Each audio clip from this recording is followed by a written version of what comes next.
के अस्पतालों में इलाज के लिए आपको एमबीबीएस करने की जरूरत नहीं है।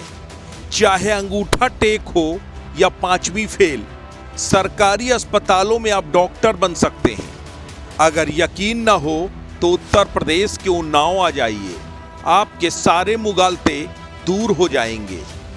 यहाँ के सीएचसी बिछिया की तस्वीर देखकर 10-10 साल तक एमबीबीएस में एड़ी रगड़ने वाले डॉक्टर तो गस खाकर गिर जाएंगे। उन्हें खुद पर शर्माने लगेगी आखिर क्यों इतनी पढ़ाई लिखाई की। अगर आपसे सवाल पूछा जाए कि एक सर्जन बनने में कितनी पढ़ाई की जरूरत है, तो हो सकता है आपका जवाब हो कि एमबीबीएस या फिर एमएस। लेकिन अगर आप चौकीदारी में माहिर हैं, अंगूठा टेक हैं, तो भी आप यूपी में सर्जरी कर सकते हैं। उन्नाव के सीएचसी बिछिया में हंगामा कर रहे ये सारे लोग दरअसल एक घायल युवक के परिजन हैं। कानपुर के किदवई नगर के रहने वाले अजय शुक्ला मोटरसाइकिल से लौटते वक्त अन्ना मवेशियों से टकरा गए। बड़ी मुश्किल से उनकी जान बची, जिसके बाद वो गंभीर रूप से घायल हो गए।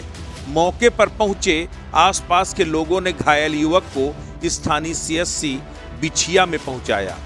कुछ समय बाद सूचना मिलने पर उनके परिजन भी अस्पताल पहुंच गए, लेकिन मुख्य चिकित्सक केंद्र में ना तो कोई चिकित्सक था और ना ही कोई नर्स। वहां मौजूद स्वीपर ने घायल युवक का जैसे तैसे आनन फानन में प्राथमिक उपचार किया। घंटों बाद उपचार मिलने के कारण परिजनों के द्वारा आक्रोशित होने पर प्राथमिक उपचार कर रहे स्वीपर ने बताया कि मैं कोई डॉक्टर नहीं हूं, मैं यहाँ का स्वीपर हूं। तब परिजनों के होश फाख्ता हो गए, गुस्से से लाल हो गए और हंगामा करना शुरू कर दिया। लेकिन आधे घंटे तक हंगामा करने के बाद थक हार कर घायल युवक को लेकर परिजन अस्पताल से चले गए। लेकिन ये तस्वीर बता रही है कि उन्नाव के अस्पतालों का हाल क्या है। यहाँ कौन है डॉक्टर?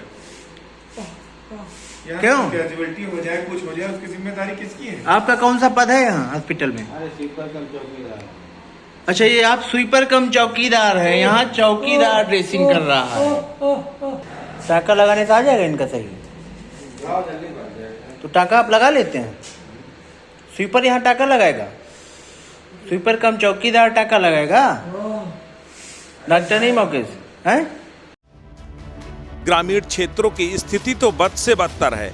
यहाँ के पीएचसी सीएचसी में डॉक्टर नदारद हैं। स्वीपर और वार्ड बॉय के भरोसे अस्पताल की व्यवस्थाएं चल रही हैं। सूबे के स्वास्थ्य मंत्री और डिप्टी सीएम ब्रजेश पाठक का गृह जनपद है उन्नाव।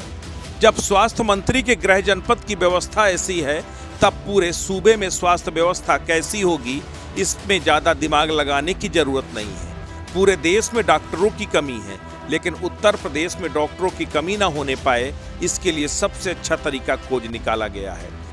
वार्ड बॉय, स्वीपर, चपरासी, गार्ड, इन सब को डॉक्टरी पर लगा दिया जाए तो डॉक्टरों की कमी अपने आप दूर हो जाएगी और मरीजों का अस्पताल आना भी कम हो जाएगा। कुछ उसी सिस्टम पर काम करती नजर आ रही है उत्तर प्रदेश की स्वास्थ्य महकमे की मशीनरी। जान जाए तो जाए, लेकिन आंखों देखते हुए कोई भला कैसे स्वीपर, चपरासी से अपना इलाज करवा सकता है, वो भी जब उसे मालूम हो कि एक गलती उसकी जान ले सकती है।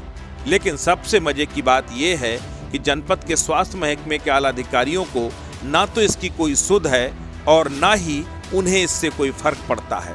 उन्नाव के स्वास्थ्य महकमे की हालत तो नक्कार खाने की तूती की तरह हो गई है, जो बजती तो खूब है लेकिन सुनाई नहीं पड़ती। उन्नाव से समाचार स्टेट के लिए मोना पांडे की रिपोर्ट।